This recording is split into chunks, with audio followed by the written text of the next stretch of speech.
Assalamu alaikum wa rahmatullahi ta'ala wa barakatuh. Aujourd'hui, on va traiter les espaces supplémentaires et l'expression d'une projection. Donc voilà, on vous donne un exercice, soit E égale à R5 de x, c'est-à-dire l'ensemble des polynômes de degré inférieur ou égal à 5.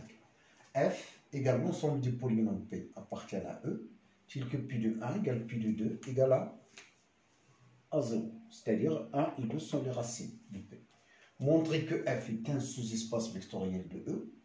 La question suivante, trouver un supplémentaire H de F dans E. Donner une base de F, de l'espace F. Donner l'expression de la projection sur H parallèlement à F. Donc voilà, énoncé. Pour la première question, il s'agit là de montrer que F est un sous-espace vectoriel. Sous-espace vectoriel, il est caractérisé par trois choses. Il faut signaler, bon, on rappelle d'abord, F sous-espace vectoriel de E, je rappelle ça, c'est seulement si, d'abord F inclus dans E, le vecteur nul appartient à E, à F, et quel que soit alpha, bêta ou alpha, un scalaire, il y a quelques-uns qui prennent les scalaires, appartiennent à K, quel que soit xy appartiennent à F, et x plus bêta y appartiennent à F, à l'espace F. Voilà. Donc, il est stable par combinaison. Dans quelques documents, vous trouvez alpha, bêta et alpha x, c'est pareil, c'est la même chose. Alors, on va montrer ces deux choses-là. Donc, on a le polynôme nul. C'est θ, le polynôme nul.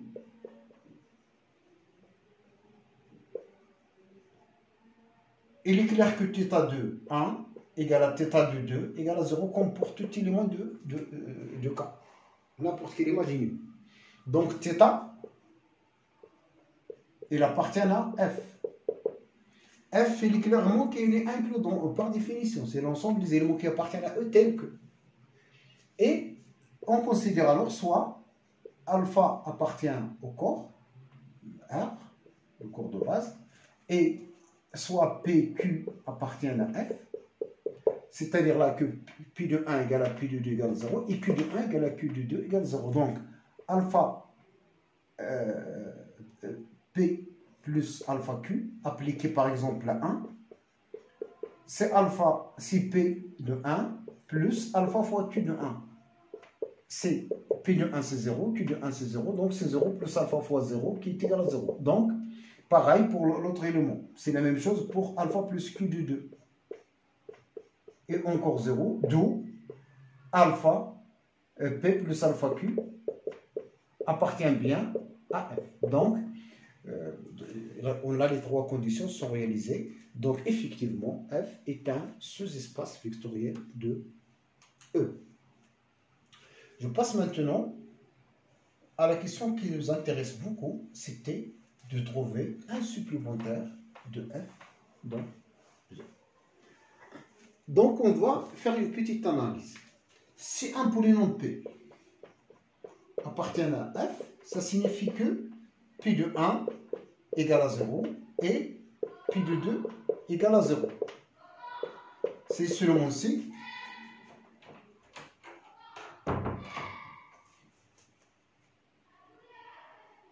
x moins 1 divise P et x moins 2 divise P. Ça veut dire donc x moins 1, facteur de x moins 2 divise le polynôme P. C'est-à-dire puisque x1. Donc, est équivalent donc à notre P, ça va s'écrire comme étant un polynôme Q fois x moins 1, facteur de x moins 2. Ceci étant, donc, le polynôme qui appartient à F sont des polynômes qui s'écrivent sous cette forme. Mais si j'ai un polynôme, soit donc mon polynôme, soit un polynôme P appartient à E, quelconque. Pour apparaître un élément qui appartient à F, je fais la division euclidienne, pas en effectuant la division euclidienne de P par x-1 facteur de x-2, on obtient l'existence d'un polynôme Q qui est unique, qui appartient à R5 de x. Normalement, on verra qu'il appartient à R3 de x, en fait, la raison du degré, tel que notre polynôme P est égal à Q facteur de x-1 fois x-2 plus un R. Et un unique R appartient à R. Là, c'est le degré 2, donc le degré de R, il est inférieur strict à 2, c'est-à-dire qu'il est du degré inférieur ou égal à 1. Donc, je décompose maintenant. Ça, c'est appartient à F d'après ce que je raconte tout à l'heure. Il appartient à F. Là, ça appartient à R1 de X. Et donc, le 1 supplémentaire de F, donc H, égale à R1 de X, est un supplémentaire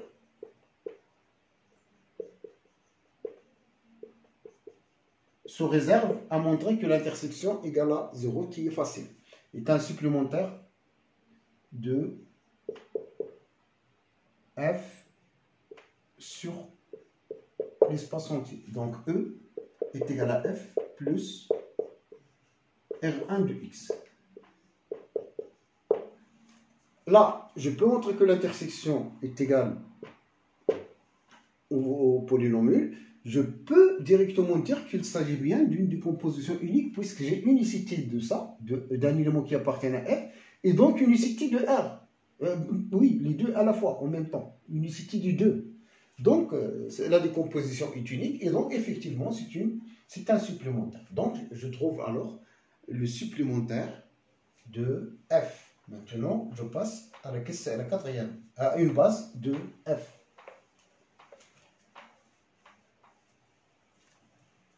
Donc, on sait que une base de F, c'est déjà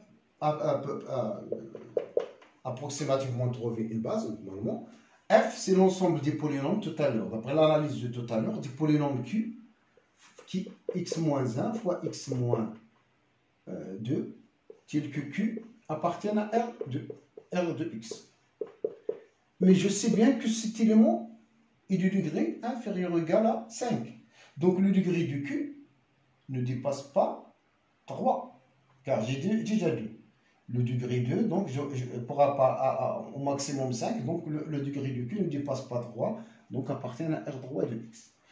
Et donc, un élément de F, si j'écris P appartient à F, est équivalent à P va s'écrire un élément de degré 3, donc c'est A0 plus A1X plus A2 X carré plus A3 X cube fois X moins 1 fois x moins 2, tel que A0, A1, A2, A3 appartiennent à R.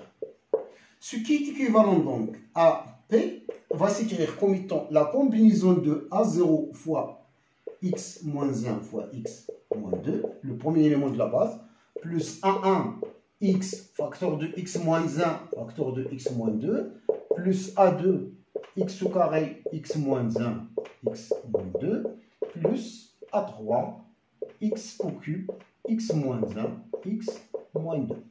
Donc notre espace est égal à vecteur de la famille x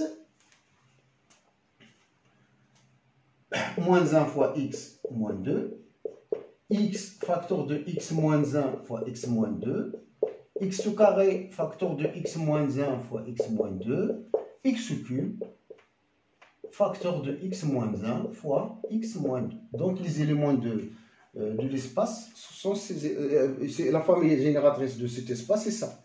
Je sais bien que j'ai le supplémentaire et les 2 degrés. J'ai f, tout à l'heure on a montré que f est égal, et que e plutôt est égal à f plus R1 de x.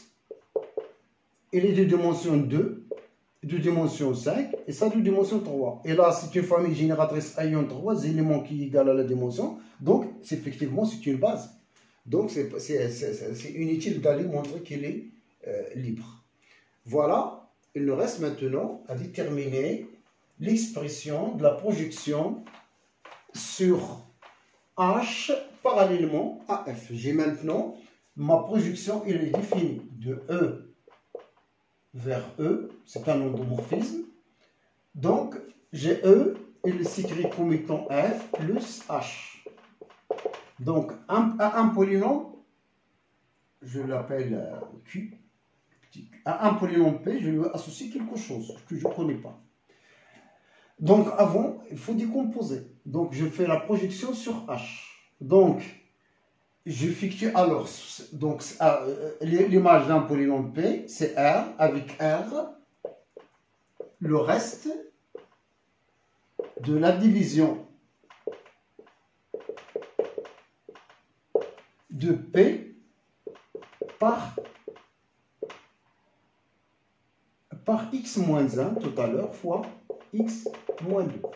On a vu tout à l'heure que lorsque j'ai un élément qui appartient à F, on le décompose par division euclidienne, c'est x moins 1 fois x plus moins 2 fois 1q plus R. La projection, c'est ça, c'est l'élément. Donc, notre R, il va s'écrire alors, c'est AX plus B. Donc, il faut déterminer c'est quoi A, c'est quoi B.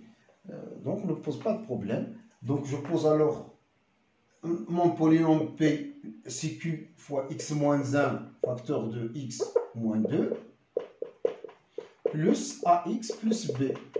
J'évalue alors en 1. J'obtiens pi de 1 égale à A plus B. Car si je remplace là par 1, j'obtiens 0. Pi de 2 égale, j'obtiens là 0, c'est 2A plus B. Donc j'obtiens alors A, lorsque je fais la somme, c'est pi de 2 moins pi de 1. Le A, je fais la différence, 2A moins A, B moins B c'est 0. Et le B, c'est pi de 1 moins A. Moins A, ça veut dire moins pi de 2, moins pi de 1. Et donc, c'est 2 pi de 1, moins pi de 2. Et donc, enfin, la projection Q est définie de E vers E, qui est un polynôme P, on lui associe AX plus B. Le A, c'est bien connu, c'est pi de 2, c'est le polynôme pi de 2 moins pi de 1 appliqué à X, plus B, plus la constante, c'est 2P de 1 moins pi de 2. Et donc, voilà, c'est terminé pour l'exercice. J'arrête à ce niveau, je vous remercie et à la prochaine, Inch'Allah.